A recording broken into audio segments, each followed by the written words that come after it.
बरानगर में एक बाबा है जो पान और सुपारी पर मंत्र फूंक देते हैं। जा उसे खिला देना। मेरे पति की रखें लो तुम, समझी? जानती हो उसने तुम्हारे लिए क्या किया है?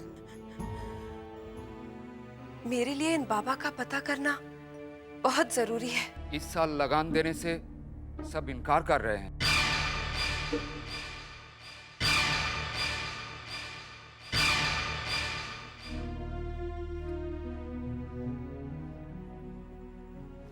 सुनिए। क्या बात है?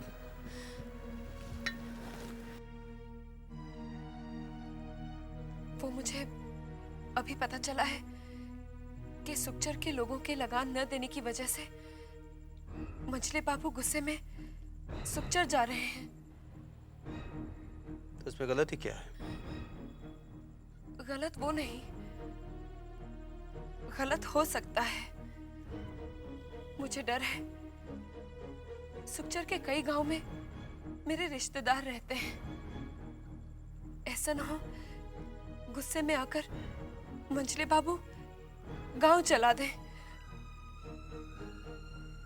वहां मेरे रिश्तेदारों का सब कुछ भस्म हो जाएगा।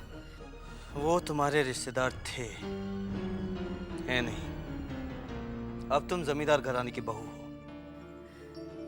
लेकिन इसका मतलब ये तो नहीं कि अपने सगे संबंधियों से नाता तोड़ दिया जाए।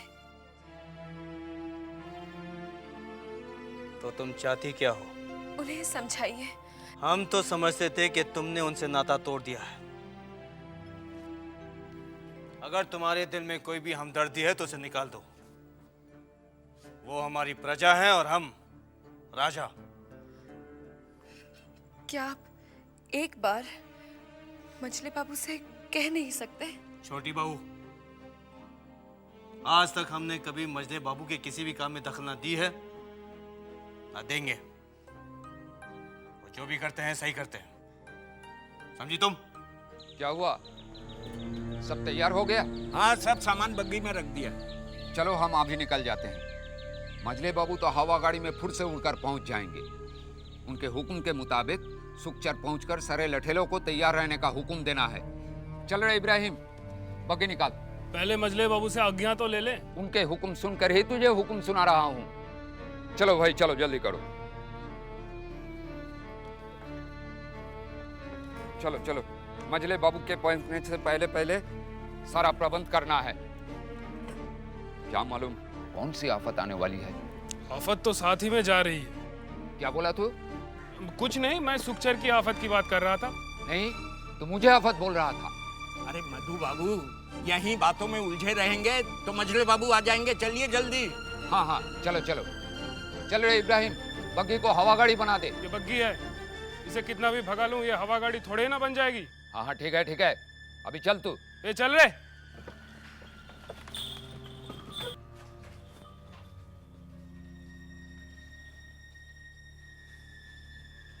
साले साहब, कुछ सुना आपने? क्या? मंझले बाबू सुखचर के लिए रवाना हो रहे हैं। क्यों? वहां की जनता ने बगावत कर दी। क्या? अरे बाप रे, अब क्या होगा? होगा क्या, हमेशा की तरह मंझले बाबू के लठेल से पिटेंगे और उसके बाद होश ठिकाने आ जाएगी। लेकिन उन्होंने बगावत की क्यों? कहते हैं कि जमींदार को देने के लिए पैसा नहीं, इस साल फसल अच्छी नहीं हुई। बंसी तो सच ही कहते होंगे वो लोग। हाँ, सच ही कहते हैं, मगर जमींदारों को ये बात से कोनो मतलब नहीं है कि फसल अच्छी हुई है कि नहीं हुई। उनको तो बस अपना पैसा चाहिए, और अगर पैसा नहीं होगा तो उड़ाने के लिए पैसा कहाँ से आएगा। अच्छा चलते हैं, छोटे बाबू को उठने का समय हो गया है। तो क्या छोटे बाबू नहीं जा रहे हैं? अरे छोटे बाबू इस सब में थोड़ी ना जाते हैं, ये सब काम तो मंझले बाबू ही देखते हैं। छोटे बाबू को तो खाली पैसा चाहिए, कहाँ से आता है कैसे आता है उससे उनको कौनो मतलब नहीं।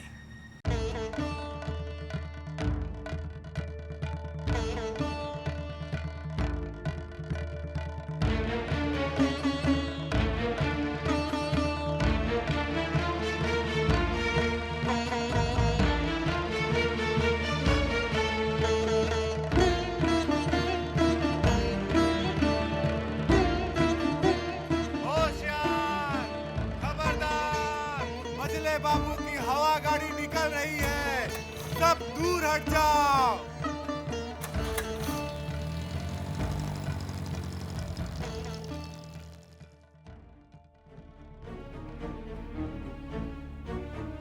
क्या बात है छोटी बहू रानी? सुबह से देख रही हूँ आप काफी परेशान हैं। तो ठीक कहती है चिंता। जब से मजले बाबू सुखचर गए हैं, मेरी तो जान ही निकली जा रही है। भला क्यों? वहां मेरे रिश्तेदार हैं, और अगर मजले बाबू ने उनके साथ कोई अन्याय कर दिया तो कहाँ जाएंगे बेचारे? नहीं नहीं छोटी बहू रानी, भगवान पर भरोसा रखिए, वो जो कुछ भी करेंगे अच्छा ही करेंगे। हाँ, अब तो यशोदा दुलाल पर ही निर्भर है सब कुछ। छोटी बहू रानी, नई दुल्हन और मजली मालकिन आपको बुला रही है। मुझे? जी हाँ। हुक्म कीजिए सरकार, गांव में लाशें बिछा देंगे। फिलहाल इसकी कोई जरूरत नहीं, पहले हम उन लोगों से मिलना चाहते हैं। सरकार, गांव वाली अबू का भाषा नहीं, ये लाठी का भाषा समझते हैं। जरूरत पड़ी तो इस भाषा का भी प्रयोग किया जाएगा। जब तक हम इशारा न करें कोई कुछ नहीं करेगा। सरकार, आपके हुक्म के बगैर इस गांव में पत्ता भी नहीं हिल सकता है। लोचन जी, गांव के मुखिया को खबर करो कि हम उससे मिलना चाहते हैं। जी सरकार। मंजली दीदी, आपने मुझे बुलाया? हाँ, चल बागुटी खेलते हैं। लेकिन दीदी, मुझे ये खेल नहीं आता। चाची, अब खेल नहीं सकती तो क्या हुआ? खेल देख तो सकती है। अकेले बैठे बैठे तेरा जी नहीं उब जाता? वो मंजली दीदी। अच्छा अच्छा ठीक है, चल बैठ, सीख ले, चल खेल। लेकिन मेरी एक शर्त है। शर्त? कैसी शर्त?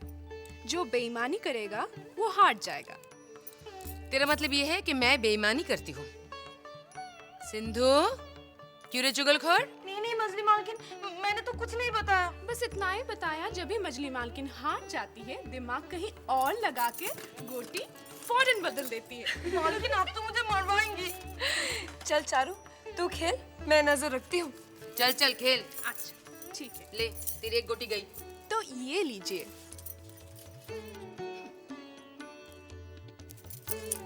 गई एक गोटी। अब क्या करेंगे?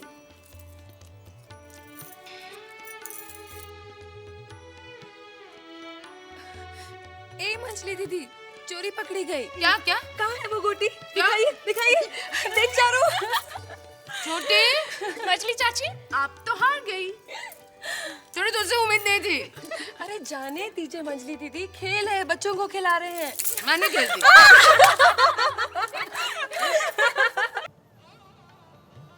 भूल हो गई भैरव बाबू। कैसी भूल मजले बाबू? हंसनी को यहाँ ले आते तो जश्न का मजा दूना हो जाता।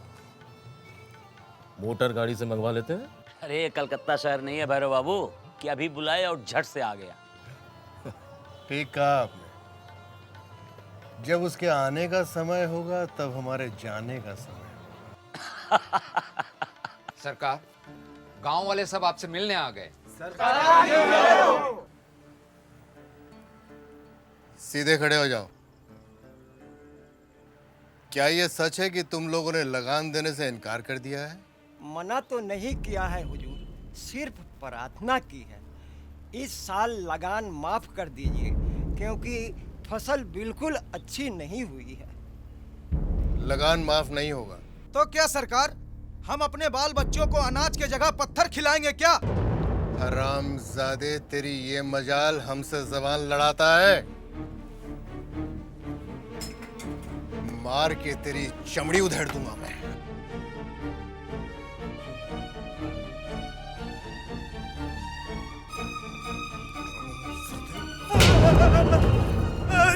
माफ कीजिए हुजूर, माफ कीजिए। बस कीजिए सरकार।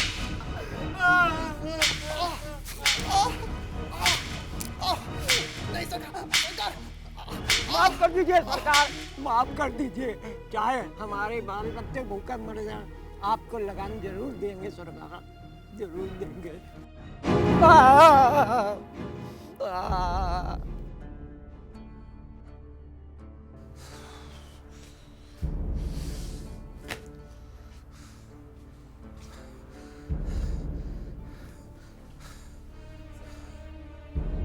सरकार, मैं इसे पहचान गया। ये जिसने आपके खिलाफ ऊंची आवाज में बात की है, इसके दादा को आपके परदादा ने 5 रुपया में गुलाम खरीद करके लाया था, और आज इसको देखिए, आपके खिलाफ ऊंची आवाज पे बात कर रहा था। आइंदा अगर कभी इसने आवाज उठाई तो इसकी जबान काट लेंगे। ले जाओ इसे यहां से। मधु। जी सरकार। इसको हमने कोड़े से इतना पीटा है कि ये कई महीनों तक काम नहीं कर पाएगा। इसके बाल बच्चे भूखे मर सकते हैं, इसलिए इसके 2 साल का लगान माफ कर दो। नमस्ते छोटी बहू। अरे भूतनाथ, आओ आओ ना, बैठो।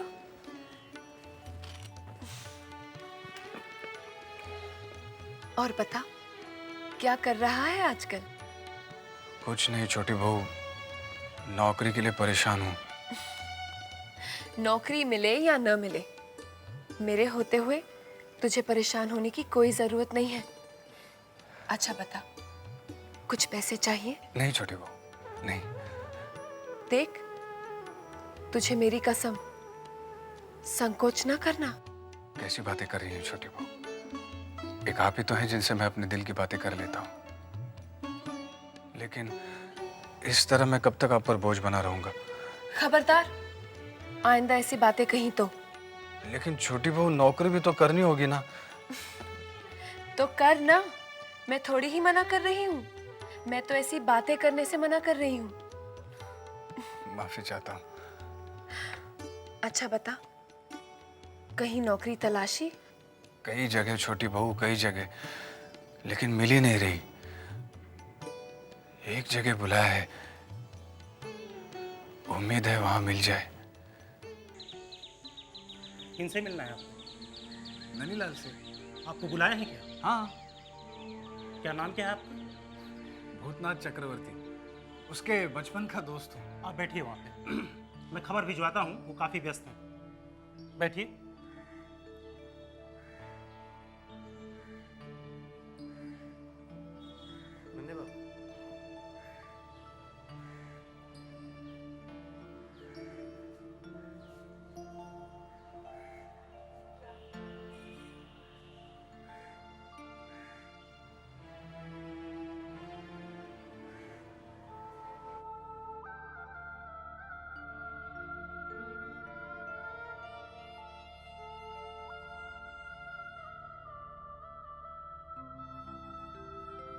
जाइए, आपको बुलाया है। आपको नहीं, आपको नहीं, आपको आपको।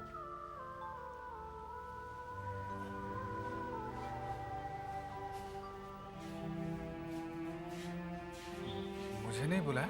जी नहीं, आपको उन्होंने जाने के लिए कहा है। क्या? नन्नी ने ऐसा कहा? तमीज से बात कीजिए। आप नहीं जानते, वो मेरे सहपाठी हैं। वो जो भी हो, हम अपने मालिक के प्रति अपमानजनक बात नहीं सुन सकते। उन्होंने क्या कहा? यही कि फिलहाल तो आप जाइए, फिर कभी आइएगा। ठीक है, अभी आप जाइए।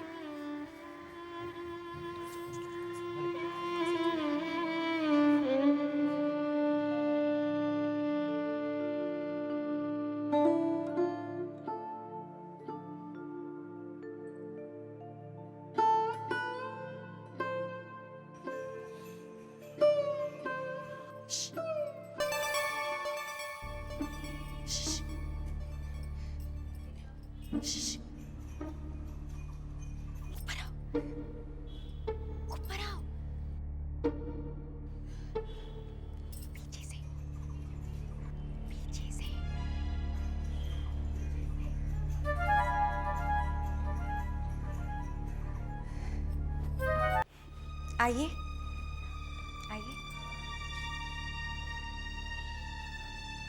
आपने मुझे पीछे के रास्ते से यहाँ क्यों बुलाया? क्योंकि यही एक वो जगह है जहाँ मैं आपसे अपने मन की बातें कह सकती हूँ। आप बैठिए ना, बैठिए। हाँ। तो बताइए, आपको क्या कह के पुकारूं? भूतनाथ बाबू या भूतनाथ भैया? भैया। क्या हुआ? नहीं, कुछ नहीं। बताइए, आप कैसी हैं? बस जी रही हूँ। आप ऐसा क्यों कह रही हैं? लोग कहते हैं कि किसी से अपना दुख बांट के मन हल्का हो जाता है, मगर मैं तो वो दुखियारी औरत हूँ कि किसी से भी अपने मन की बात कह के अपना दुख हल्का नहीं कर सकती। खैर छोड़िए इन बातों को। पता है, जब मैंने आपको पहली बार नन्हे बाबू की शादी में देखा तो पता नहीं क्यों आप मुझे बहुत अच्छे लगे। कितनी बार सोचा कि मैं आपसे फिर मिलूं, लेकिन फिर सोचा कि मिलूं तो कहाँ मिलूं, कैसे मिलूं। और आज जब आप यहाँ आए तो अपने दोस्त से तो मिल लिए और उसकी पत्नी से मिले बिना ही जा रहे थे। नहीं, आप गलत समझ रही हैं। नन्ही मुझसे मिला ही नहीं। क्यों? उसने कहलवा भेजा कि आज उसके पास समय ही नहीं है, फिर कभी आना। आप तो इनके बचपन के सहपाठी हैं, फिर भी आप इन्हें नहीं पहचानते? मैंने तो शादी के फौरन बाद ही इन्हें पहचान लिया था। भाई अब मजा आएगा। भाभी के हाथ से दी हुई शराब का मजा कुछ और ही। जिसको मैंने अपना पति परमेश्वर मानकर शादी की थी, जिस अपने घर को मंदिर समझकर प्रवेश किया था, नहीं पता था मुझे कि एक दिन वही पति इस मंदिर को कोठा और अपनी पत्नी को तबाह बना देगा। चुप चुप। जानते हो अच्छा पति कौन होता है? कौन? जो अपनी पत्नी की रक्षा करे, जो अपनी पत्नी को पराये लोगों की नजरों से बचा कर रखे, और जो पराये लोगों के आगे अपनी पत्नी को परोसे, वो पति नहीं भड़वा होता है। नन्ही, पहले ऐसा नहीं था। आप अभी भी अपनी दोस्ती निभा रहे हैं,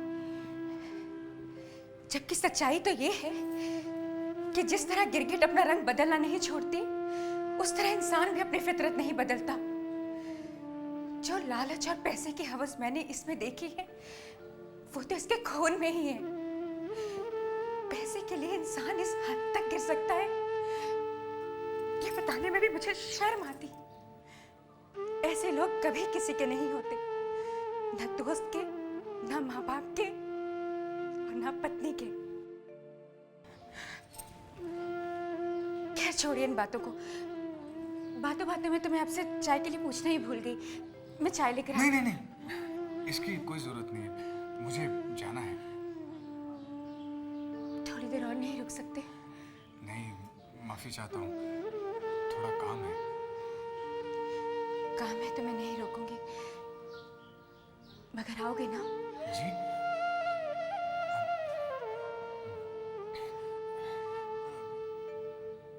जी, आऊंगा। पीछे के दरवाजे से जाना। पीछे के? हाँ, पीछे के दरवाजे से।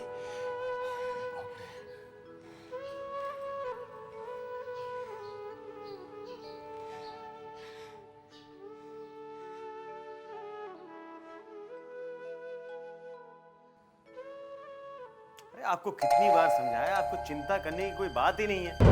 जब हम हैं ना यहाँ पर आपको समझाने के लिए, आप जाइए जाइए आराम से जाइए, हो जाए।